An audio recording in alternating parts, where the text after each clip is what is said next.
सो reflection complete हो गया है। न्यूमेरिकल पोर्शन हम लोग अलग से करेंगे, रिफ्लेक्शन का भी और रिफ्लेक्शन का भी, ठीक है। लेकिन थ्योरेटिकल पोर्शन मैंने आपको बता दिया है। रिफ्लेक्शन का इमेज फॉर्मेशन ही सबसे इंपॉर्टेंट है, जो कि हम लोग डिस्कस कर चुके हैं। अब हम लोग स्टार्ट कर रहे हैं रिफ्रैक्शन। इसका भी थ्योरेटिकल पोर्शन हम लोग पहले डिस्कस करेंगे। तो रिफ्रैक्शन क्या होता है?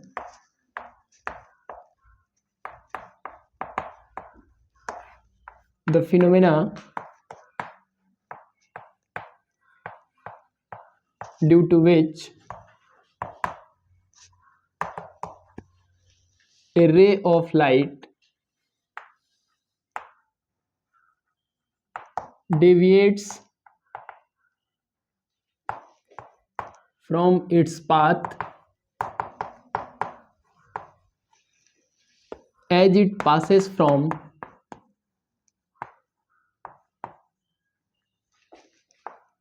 one optical medium to another is called refraction. Figure बना के भी बता देंगे। देखो, जैसे मान लो ये एयर वाटर का इंटरफेस है, ये एयर है, ये वाटर है। तो अगर लाइट रे एयर से आ रहा है वाटर में, एयर जो होता है वो रेयर मीडियम है, वाटर जो है हमारा डेंसर मीडियम है। ग्लास भी लिया जा सकता है, एयर और ग्लास भी लिया जा सकता है, ठीक है। ये नॉर्मल ड्रॉ किया गया है, इमेजिनरी लाइन। बेटर होना चाहिए कि हम इसको डॉटेड ड्रॉ करें।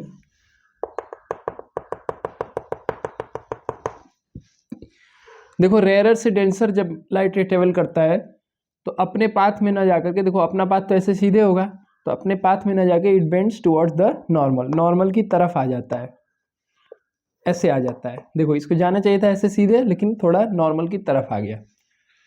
लेकिन अगर हम लोग यही चीज देखें कि वाटर से एयर जा रहा है अगर लाइट रे, तो क्या होगा?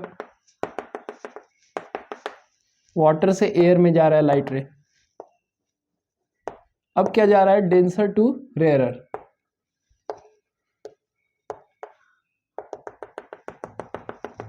देखो, ये डेंसर मीडियम है, यहां से लाइट रे ऐसे गया डेंसर से रेयरर की तरफ।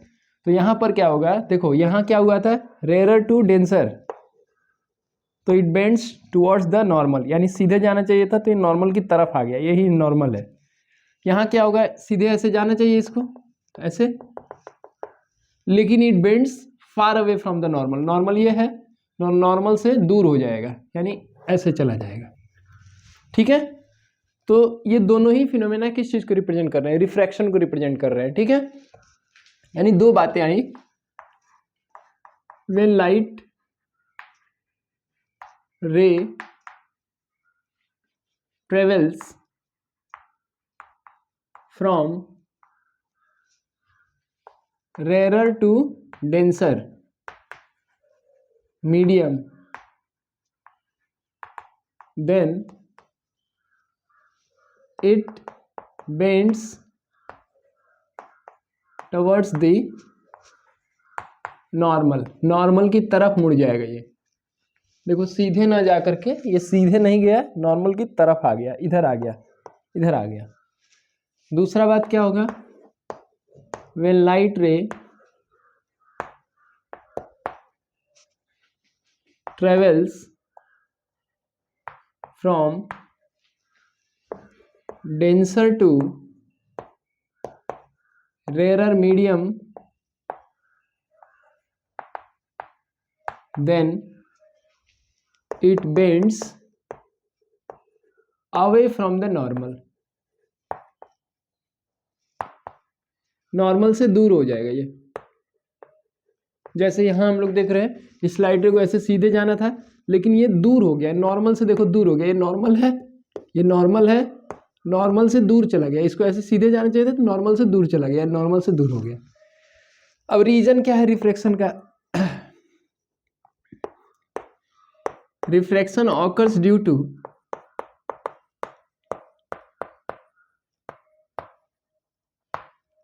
sudden change in speed of light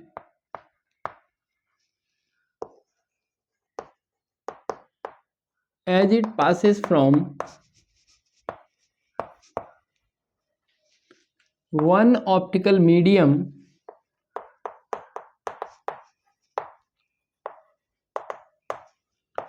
to another।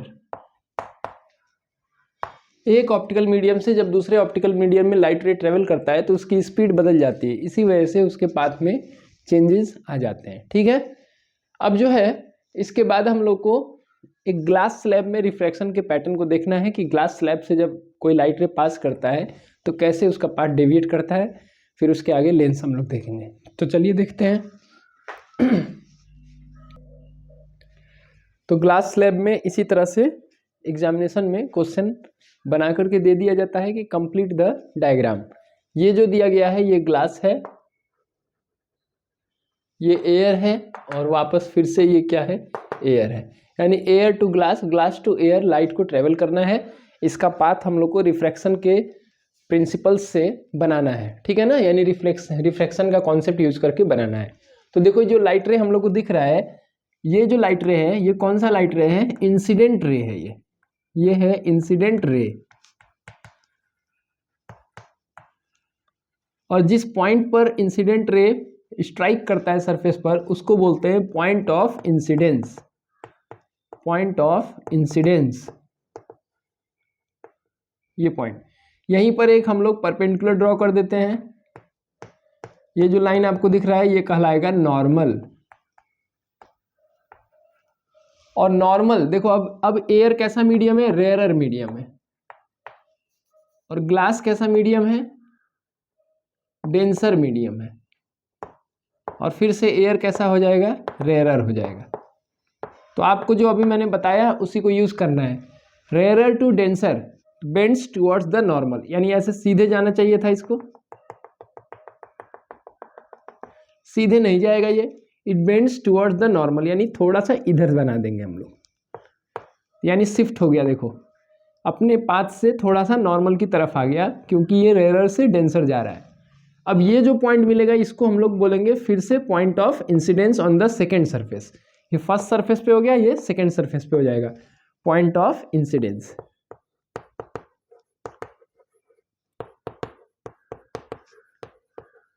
ठीक है, ये सेकेंड सरफेस पे हो गया। यहाँ पे फिर से आप नॉर्मल ड्रॉ करो, नॉर्मल मतलब परपेंडिकुलर ड्रॉ कर दो यहाँ पे। अब देखो ये डेंसर टू रेयरर जा रहा है, तो इसका पाथ तो ये हुआ, इसका पाथ अगर देखा जाए तो इस लाइट रे का पाथ ये हुआ, लेकिन it bends far away from the normal, ऐसे चला जाएगा, यानी ये शिफ्ट हो गया, इधर चला गया, इधर चला गया, नॉर्मल से दूर चला गया क्योंकि ये डेंसर टू रेयरर आ रहा है। तो ये लाइट रे का पाथ कंप्लीट हो गया। अब देखो यहाँ पर जो शिफ्ट मिल रहा है ना, ये जो डिस्टेंस है इसके और इसके बीच में, इसी को बोलते हैं lateral displacement.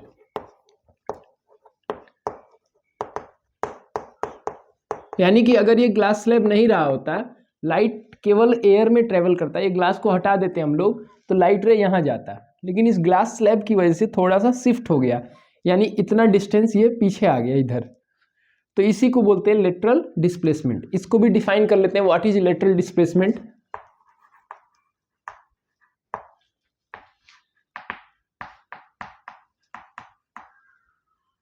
The perpendicular shift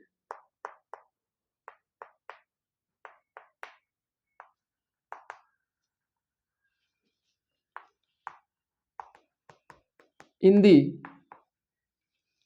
direction of light ray as it passes through the glass slab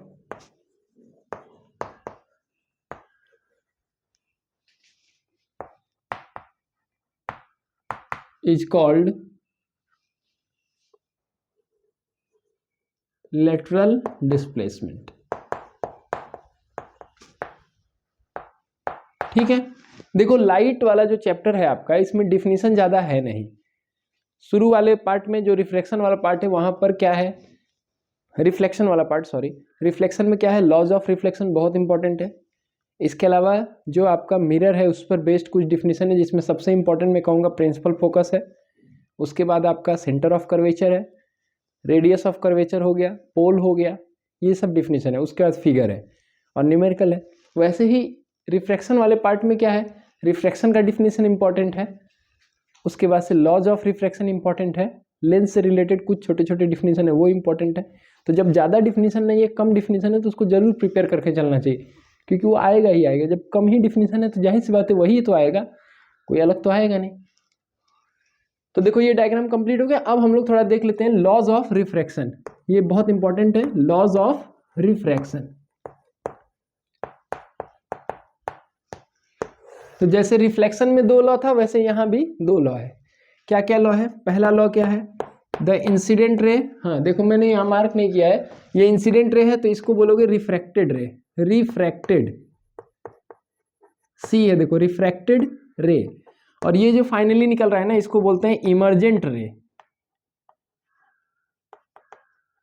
अब यहाँ एंगल को भी मार्क कर दो, ये एंगल ऑफ इंसिडेंस है, ये एंगल ऑफ रिफ्रैक्शन देखो ये कौन सा बनाओगे, नॉर्मल और इस लाइट रे के बीच में जो बनेगा उसको R1 लिख दिए, angle of refraction at the first surface.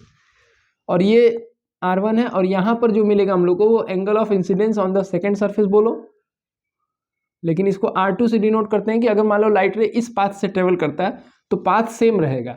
Light रे की एक खासियत है कि अगर इधर से लाइट रे आया तो ये पाथ फॉलो करेगा, अगर सेम ये जो एंगल ऑफ इमरजेंस आ रहा है उसी एंगल पे एक लाइट रे अगर यहाँ से इंसिडेंट हो जाए तो सेम वही पाथ को ये फॉलो करता है, वही निकल जाएगा, यानी आई जो होगा वो ई के बराबर हो जाएगा, ई जो होगा वो आई के बराबर हो जाएगा।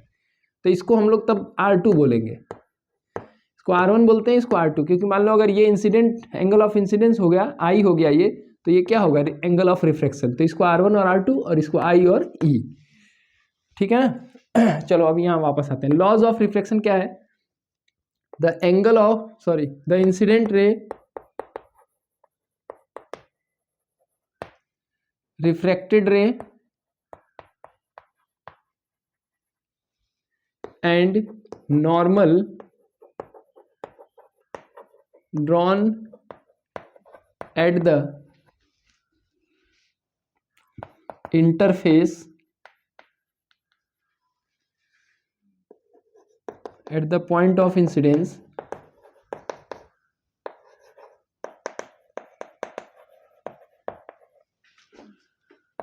all lie on the same plane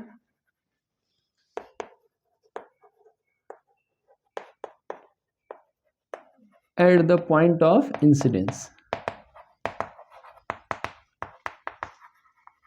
जैसे लॉज ऑफ रिफ्लेक्शन में आपने एक पॉइंट पढ़ा था वैसे ही पॉइंट है, बस वहां पर रिफ्लेक्टेड रे लिख रहे थे, यहाँ पर क्या लिखेंगे, रिफ्रैक्टेड रे, बस इतना अंतर है। लेकिन दूसरा लॉ डिफरेंट है जिसको स्नेल्स लॉ बोलते हैं हम लोग। स्नेल्स लॉ क्या कहता है, the ratio of sine of angle of incidence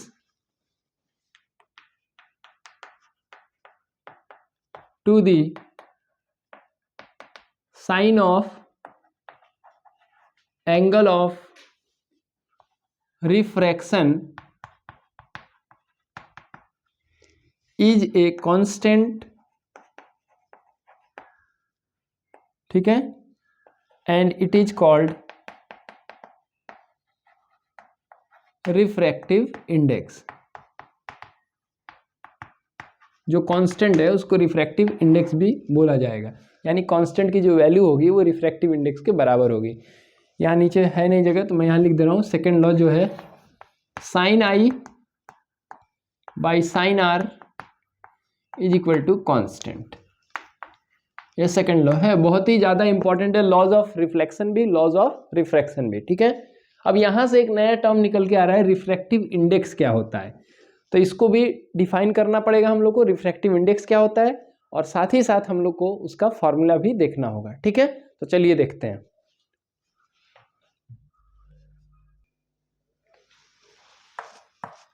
refractive index, इसको n से रिप्रेजेंट करते हैं या फिर म्यू से भी रिप्रेजेंट करते हैं। तो एक डायग्राम देखिए आप, एयर से ग्लास में लाइट रे ट्रेवल कर रहा है, या फिर हम इसको मीडियम 1 मीडियम 2 लिख देते हैं। मीडियम 1 से मीडियम 2 में लाइट रे ट्रेवल कर रहा है इस तरह से। यहाँ नॉर्मल ड्रॉ करो पॉइंट ऑफ इंसिडेंस पे। मान लो ये मीडियम हमारा रेयर है और ये हमारा डेंसर है। इसके अपोजिट भी तुम सपोज कर सकते हो, बस डायग्राम बदलेगा। तो ये स्ट्रेट ना जाकर के क्या होगा, rare to denser bends towards the normal. देखो जाना चाहिए था ऐसे सीधे, लेकिन ये आ गया किधर, नॉर्मल की तरफ। अच्छा, अब क्या है यहाँ पर अगर हम लोग डिफाइन करते हैं रिफ्रैक्टिव इंडेक्स को, तो कैसे डिफाइन करेंगे।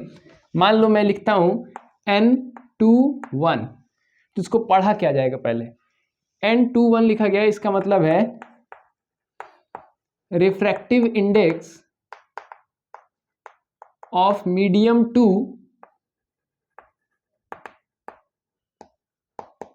With respect to medium 1।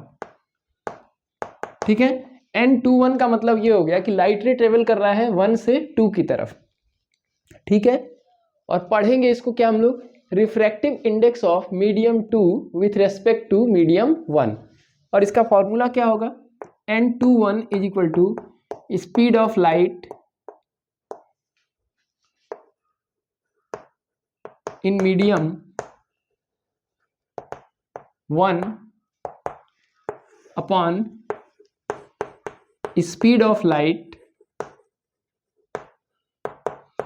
In medium 2। ठीक है, इसी तरह से सिमिलरली हम क्या लिख सकते हैं, सिमिलरली N12 अगर मैं लिख दूं तो इसका क्या मतलब हुआ, 1-2 का मतलब क्या हुआ, जैसे 2-1 का मतलब क्या हुआ कि मीडियम 1 से मीडियम 2 की तरफ लाइट जा रहा है। तो हम लोग रिफ्रैक्टिव इंडेक्स किसका निकाल रहे हैं, मीडियम 2 का विथ रेस्पेक्ट टू 1। लेकिन मैं लिख रहा हूँ N12, तो इसका मतलब जस्ट अपोजिट हो गया, यानी अब लाइट रे किधर से किधर ट्रेवल कर रहा है, 2 से 1 की तरफ ट्रेवल कर रहा है। ठीक है, 2 से 1 की तरफ ट्रेवल कर रहा है। और इसको पढ़ोगे क्या, इसको पढ़ोगे refractive index of medium 1 with respect to medium 2। बात को समझ लेना है, जहां से जहां की तरफ जा रहा है लाइट रे, उसके अकॉर्डिंग ये N21 लिखना है या फिर 1-2 लिखना है। 2-1 का मतलब 1 से 2 की तरफ जा रहा है, 1-2 लिखने का मतलब क्या है, 2 से 1 की तरफ जा रहा है। तो उसी के अकॉर्डिंग ये फॉर्मूला भी बदल जाएगा। क्या हो जाएगा, 1-2 का फॉर्मूला जस्ट इसके रेसिप्रोकल कर दो, क्या हो जाएगा, speed of light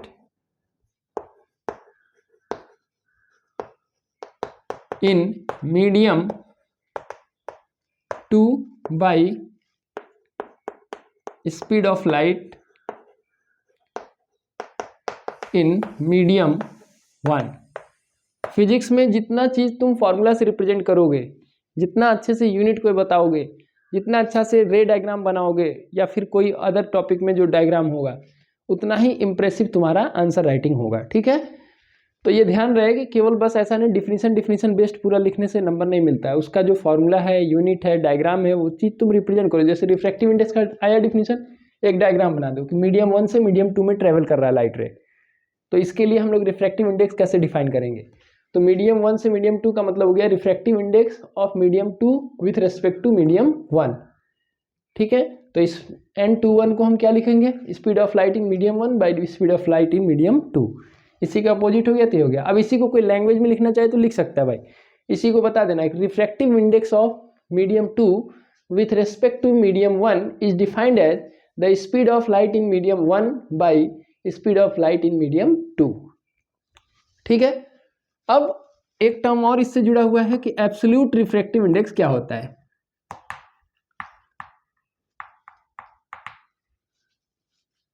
absolute refractive index,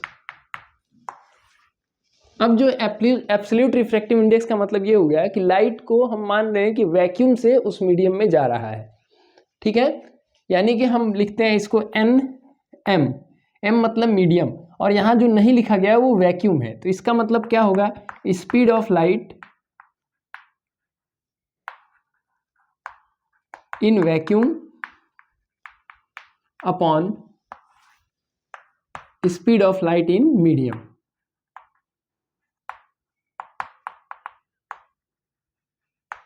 ठीक है, जैसे अगर बोला गया कि absolute refractive index of water is 1.33, तो इसका क्या मतलब है? इसका ये मतलब है NH2O is equal to speed of light in vacuum by speed of light in water. अब speed of light in vacuum कितना होता है? 3 × 10⁸ मीटर पर सेकेंड बाई ये हो जाएगा speed of light in water. ठीक है, इसका ये मतलब हुआ कि यहां पर न्यूमरेटर की वैल्यू फिक्स है, speed of light in vacuum का वैल्यू जो होता है वो फिक्स होता है। तो इससे एक चीज समझ में आता है कि अगर मैं ये लिख रहा हूं, ये फॉर्मूला को आप देखिए, ये वैल्यू आपका फिक्स है, तो ये वैल्यू कब बढ़ेगा? जब ये वैल्यू कम होगा। ध्यान रहे, यानी कि हम यहाँ पे लिख रहे हैं अगर NM का वैल्यू यानी किसी मीडियम का रिफ्रैक्टिव इंडेक्स हाई है, इसका मतलब ये हुआ speed of light in that medium is less. क्योंकि ये वैल्यू कब ज्यादा होगा? जब ये वैल्यू क्या हो, ये तो कांस्टेंट है, ये वैल्यू क्या है? कांस्टेंट है, तो इसी वैल्यू पर डिपेंड करेगा ये। या हम कह सकते हैं कि refractive index, absolute refractive index of medium is inversely proportional to speed of light in that medium. अगर स्पीड ऑफ लाइट कम है तो एब्सोल्यूट रिफ्रैक्टिव इंडेक्स का वैल्यू हाई आएगा, स्पीड ऑफ लाइट ज़्यादा है तो एब्सोल्यूट रिफ्रैक्टिव इंडेक्स का वैल्यू कम आएगा। ठीक है, ये ज़्यादा हुआ तो ये कम हो जाएगा, ये कम हुआ तो ये ज़्यादा हो जाएगा। इसका एक एग्जांपल आपको मैं रख दूं आपके सामने, देखिए ये सब तो आप नोट कर लिए होंगे, अगर नोट करना होगा तो आप नोट भी कर सकते हैं, लेकिन चलिए देखते हैं। जैसे देखिए absolute refractive index of water जो है 1.33 है, absolute refractive index of kerosene कितना है? 1.44। अब पूछा जाए कि किसमें लाइट का स्पीड ज़्यादा होगा, वाटर में कि केरोसिन में? तो बहुत सिंपल आंसर है, देखिए मैंने रिलेशनशिप यहाँ बताया है, absolute refractive index is inversely proportional to speed of the light in that medium. यानी देखो केरोसिन में ये वैल्यू ज़्यादा आ रहा है तो स्पीड क्या होगा? यहाँ पे कम होगा, यानी speed of light in water will be more as compare to speed of light in kerosene. ये कॉन्सेप्ट याद रखना क्योंकि एमसीक्यू में पूछा जा सकता है। ठीक है, तो अगर किसी मीडियम का एब्सोल्यूट रिफ्रैक्टिव इंडेक्स हाई है, इसका मतलब उस मीडियम में लाइट का स्पीड क्या है?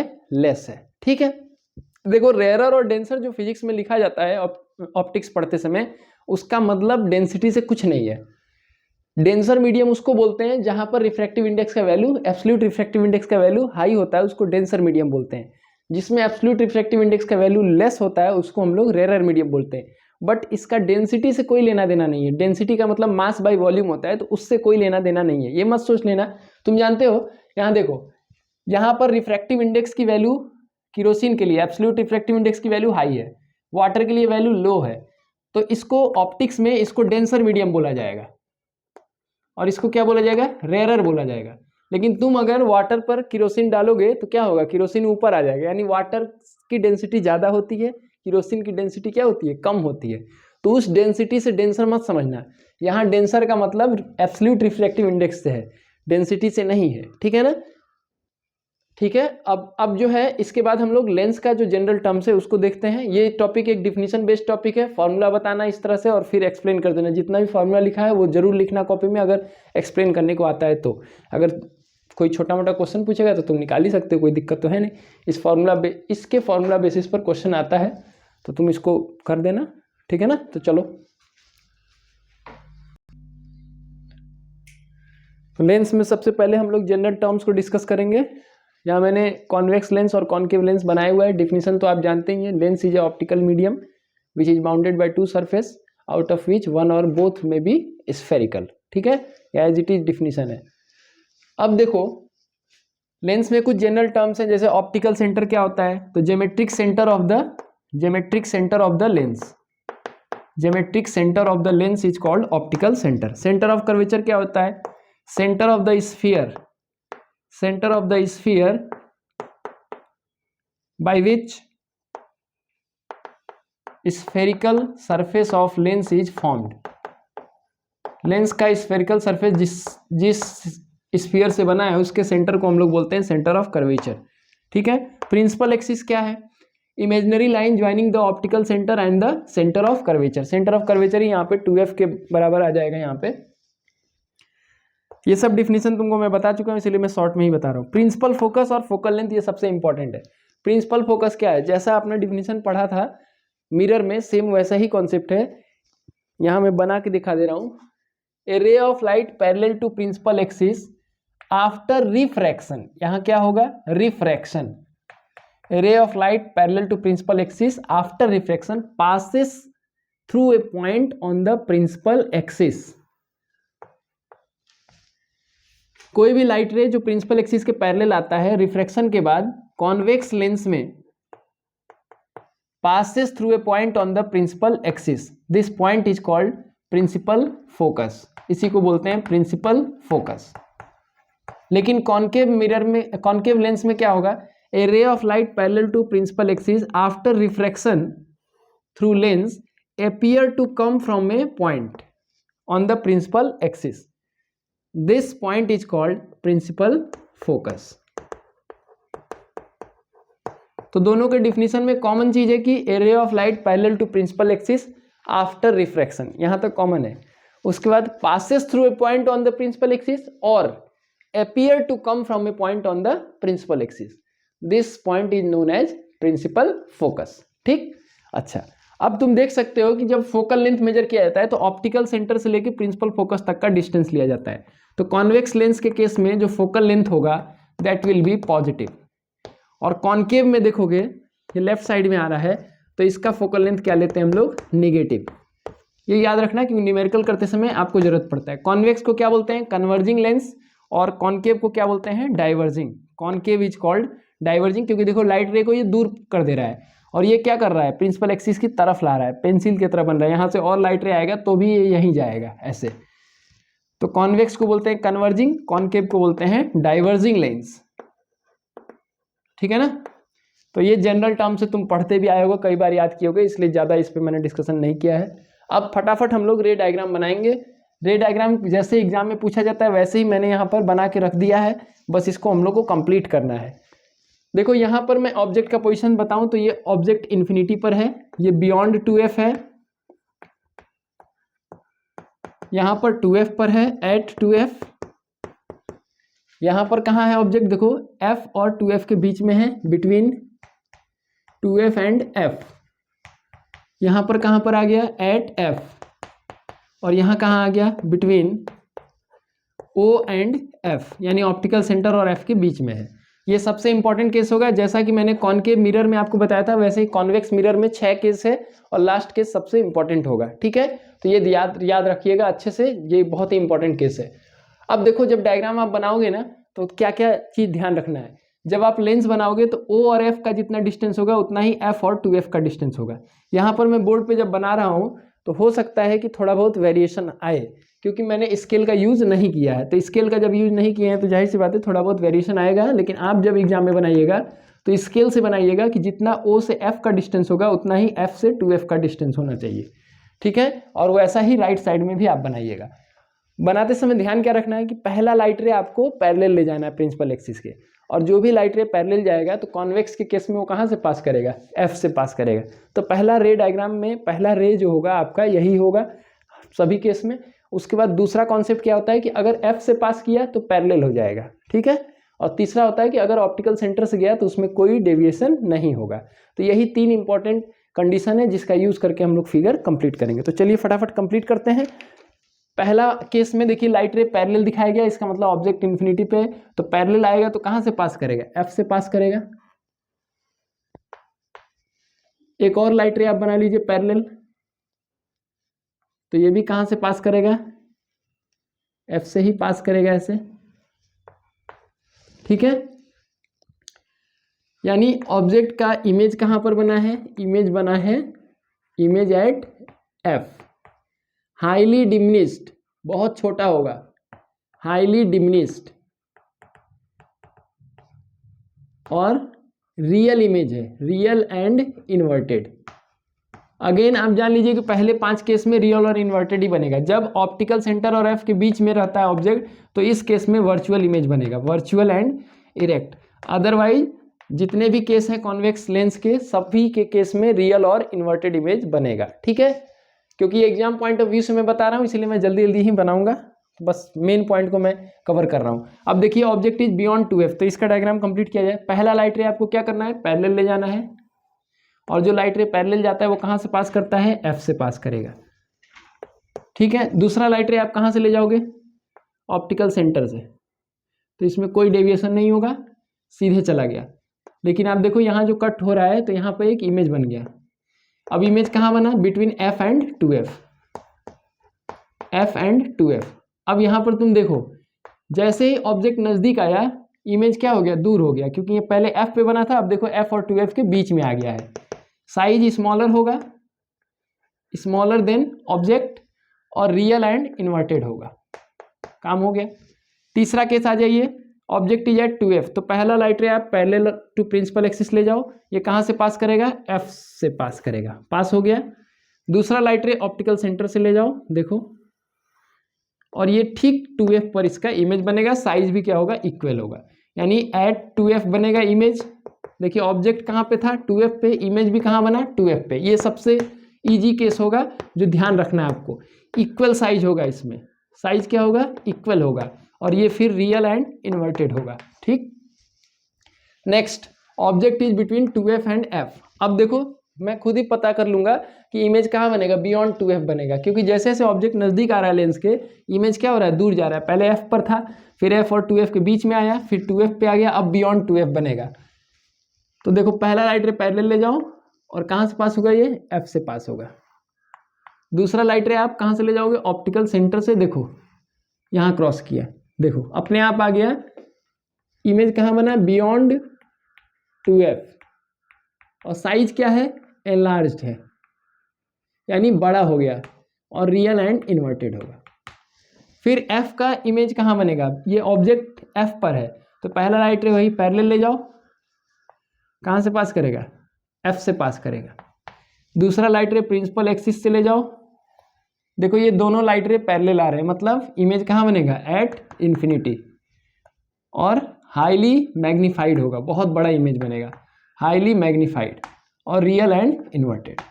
एक चीज पूछा जाए कि अगर कॉन्वेक्स लेंस से पेपर को हमको बर्न करना है, जैसे कॉनकेव मिरर में आप बर्न कर रहे थे, कॉन्वेक्स लेंस से अगर पेपर को बर्न करना है तो पेपर को कहाँ रखना होगा, तो जाहिर सी बात है कि इंटेंस इमेज क्रिएट करना है। इंटेंस का मतलब ये हो गया कि जहाँ लाइट की इंटेंसिटी एक जगह कॉन्सेंट्रेट हो जा रही है, जिससे वो हीट में कन्वर्ट हो जा रहा है और पेपर जलने लग रहा है।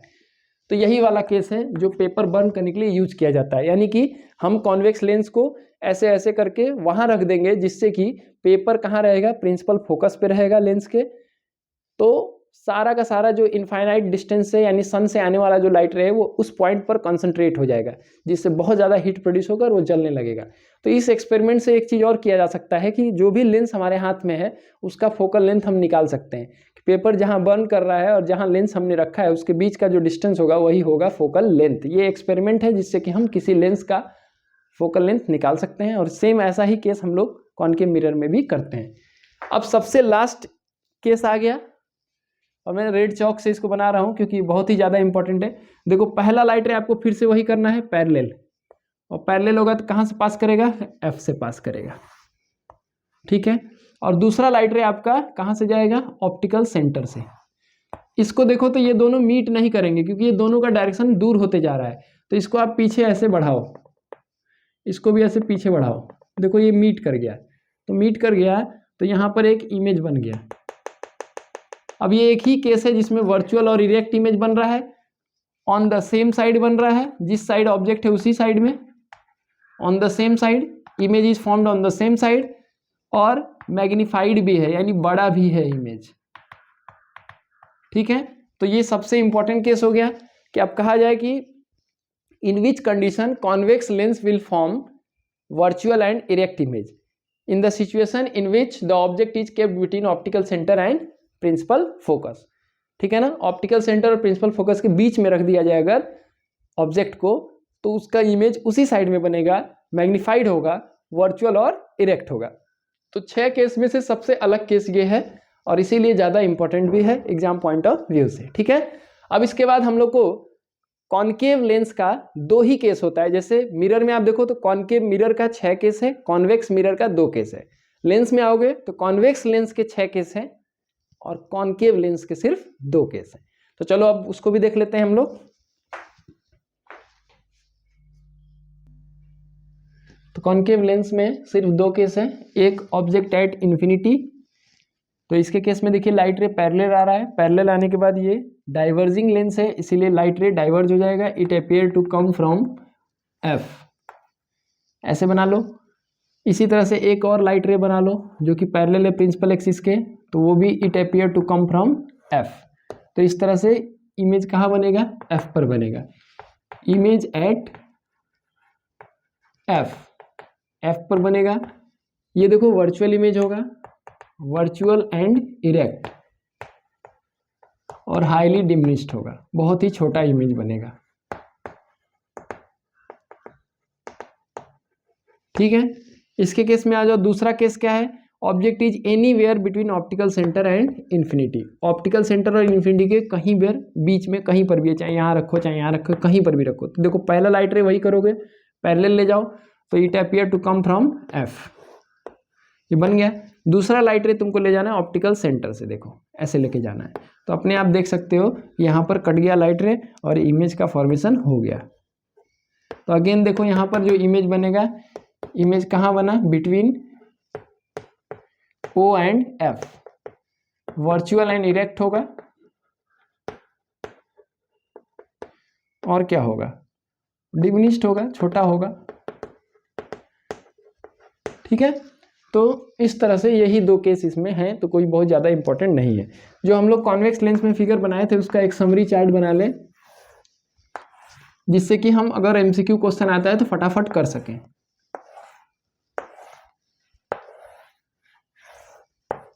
देखो 5 केस एक साथ बनाए मैंने, 1 2 3 4 5 और एक को मैंने अलग कर दिया, ठीक है। ये ऑब्जेक्ट डिस्टेंस है, ये इमेज और ये साइज।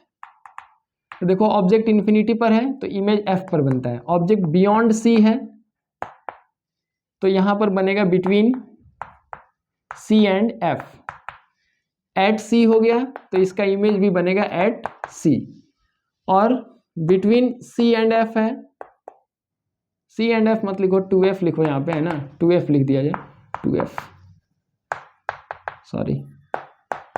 तो बिटवीन 2f एंड f अगर लिखते हैं तो ये कहाँ पर बनेगा, बिटवीन 2f एंड f, तो बियॉन्ड 2f बनेगा,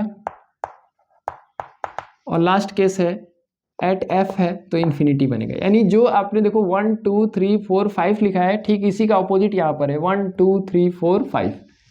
जो चीज़ यहाँ फर्स्ट पे दिख रहा है यहाँ फिफ्थ पे दिखेगा, जो सेकंड पर है वो फोर्थ पर है, जो थर्ड पे है वो थर्ड पे है, जो फोर्थ पर है वो सेकंड पर, और जो फिफ्थ है वो फर्स्ट पर है। तो यही इसमें आप सही कर रहे हैं कि नहीं पता कर सकते हैं। यहाँ हाईली डिमिनिश्ड है, बहुत ही छोटा है, यहाँ डिमिनिश्ड होगा यानी छोटा है, यहाँ इक्वल हो जाएगा, अब इसके बाद बढ़ना शुरू करेगा, लार्जर, वेरी लार्ज, या वेरी लार्ज लिखो या हाईली एनलार्ज भी लिख सकते हो। तो ये बराबर है, ये छोटा है, ये बहुत छोटा है, ये बड़ा है और ये बहुत बड़ा है, इस तरह से।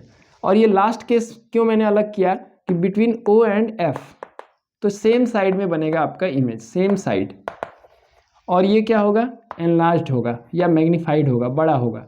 ये वर्चुअल और इरेक्ट इमेज बनता है, वर्चुअल एंड इरेक्ट। और ऊपर के जो 5 केस हैं वो सब क्या है, रियल एंड इन्वर्टेड, ठीक है। कॉनकेव लेंस में हमेशा आपको वर्चुअल और इरेक्ट इमेज मिलता है, ठीक। तो यहाँ कोई डिस्कशन ज़्यादा है नहीं है। अब देखो लेंस फॉर्मूला क्या है, लेंस फॉर्मूला क्या है भाई, 1/f is equal to 1/v minus 1/u।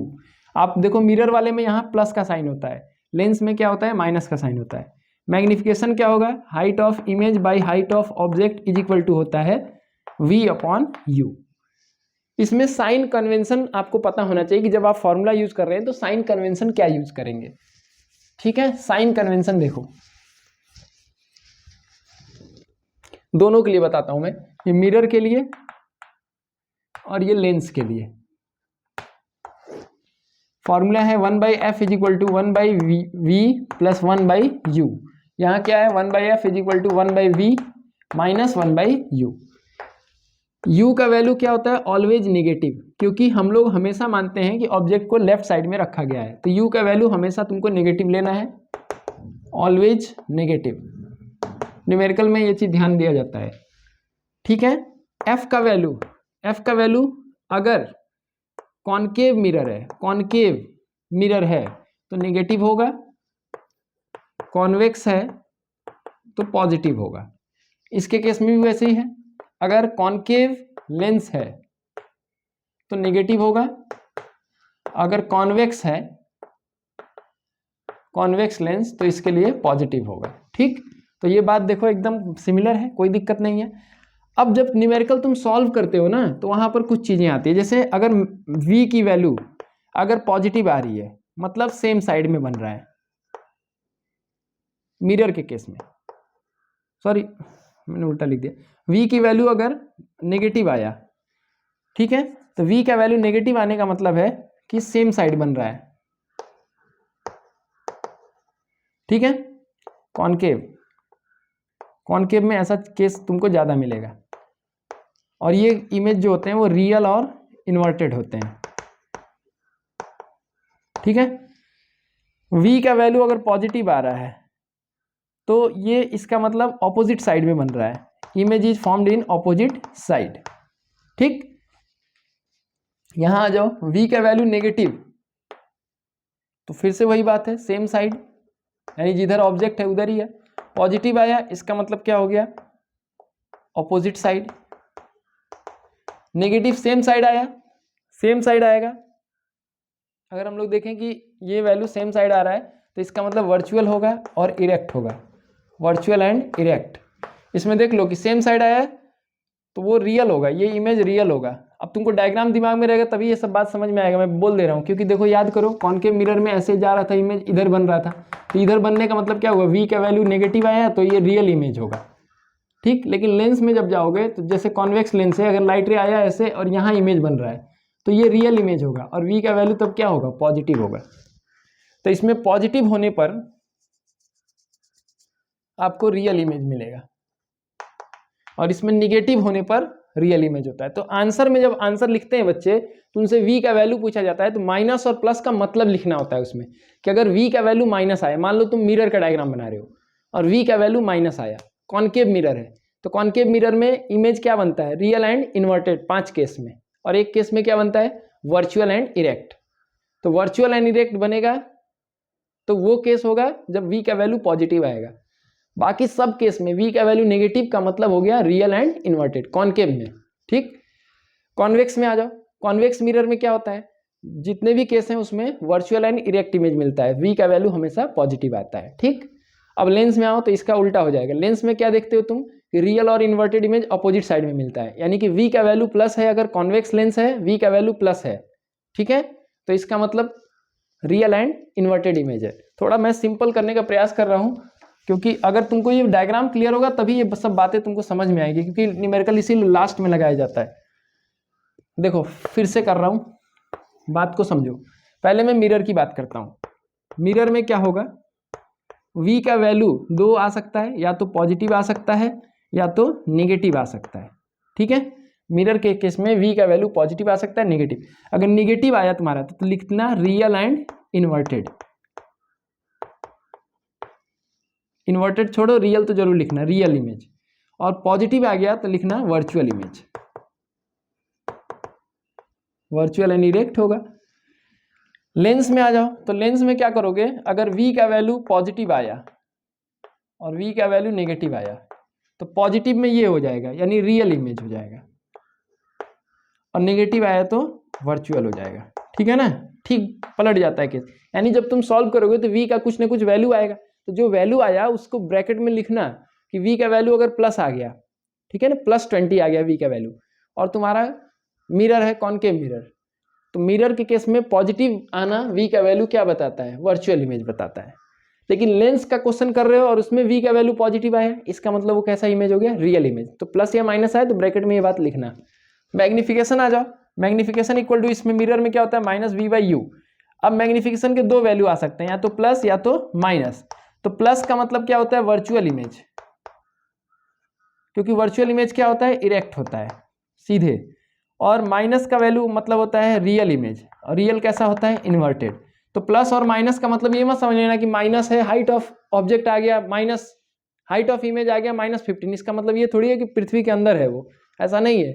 Minus का मतलब वो इमेज इन्वर्टेड है। यहाँ पर भी सेम वही चीज़ फॉलो होगा, यहाँ पर कुछ अंतर नहीं है, सेम ही होगा। तो जब न्यूमेरिकल हम लोग करेंगे तो ये सब बातों का ध्यान रखना होगा, इसी बेसिस पर न्यूमेरिकल किया जाता है, ठीक है। तो ये फंडामेंटल है, अगर ये तुम ये ज़्यादा इंपॉर्टेंट नहीं है, अगर तुम ये नहीं भी करोगे तो काम चल जाएगा, लेकिन ये बातें समझ के रखना कि मिरर के केस में कॉनकेव मिरर का फोकल लेंथ क्या होता है, नेगेटिव, कॉन्वेक्स का पॉजिटिव। यही चीज़ लेंस में भी फॉलो होगा। यू का वैल्यू हमेशा तुमको नेगेटिव रखना है, जितने डिस्टेंस पर ऑब्जेक्ट रहेगा वो माइनस करके वो वैल्यू लगाना फॉर्मूला को सॉल्व करते समय, ठीक है। पावर ऑफ लेंस पूछा जाता है। पावर ऑफ लेंस क्या होता है, तो power of lens is equal to होता है 1/, फोकल लेंथ इन मीटर, और इसका यूनिट होता है डायप्टर, और डायप्टर का मतलब क्या होता है, मीटर इनवर्स, ठीक। इसी को आप चेंज कर सकते हो, power is equal to 100/, focal length in centimetre. अगर क्वेश्चन में सेंटीमीटर में दिया है तो 100/f कर दो, डायरेक्ट निकल जाएगा पावर। और कभी कभी दो लेंस को मिला दिया जाए तो पावर क्या होगा, तो इसके लिए फॉर्मूला है P is equal to P1 + P2 + P3, ऐसे होता है। चश्मा चेक कराने जब जाते हो, कभी आप जो है अपने आई साइड का पावर चेक कराने जाते हो, तो जो ऑप्टिशियन होता है वो क्या करता है, लेंस यहाँ पर रखता है, पूछता है कि आप क्लियर दिखाई दे रहा है, नहीं दिखाई दे रहा है तो एक और लेंस रखता है। मान लो पहले 2 डायप्टर का एक लेंस रखा, फिर उसने हाफ डायप्टर रखा, तब वो बता देता है कि आपका पावर 2.5 है। कैसे, दोनों को जोड़ दिया। तो यही फॉर्मूला है कि अगर 2 लेंस है, 3 लेंस है, और कलेक्टिव पावर आपको बताना है, तो पावर इज इक्वल टू होता है P1 + P2 + P3 ऐसे डैश डैश डैश, ठीक है। अब ये फॉर्मूला पे देखो, न्यूमेरिकल अभी मैंने बताया, अब इसके आगे हम न्यूमेरिकल्स आपको बता देंगे, जो कि एग्जाम पॉइंट ऑफ व्यू से बहुत इंपॉर्टेंट है, क्योंकि न्यूमेरिकल और फिगर दो ही चीज इस चैप्टर में है जो तुमको प्रिपेयर करना है, ठीक है। तो ठीक है, अब इसके आगे हम लोग न्यूमेरिकल करेंगे। Thank you.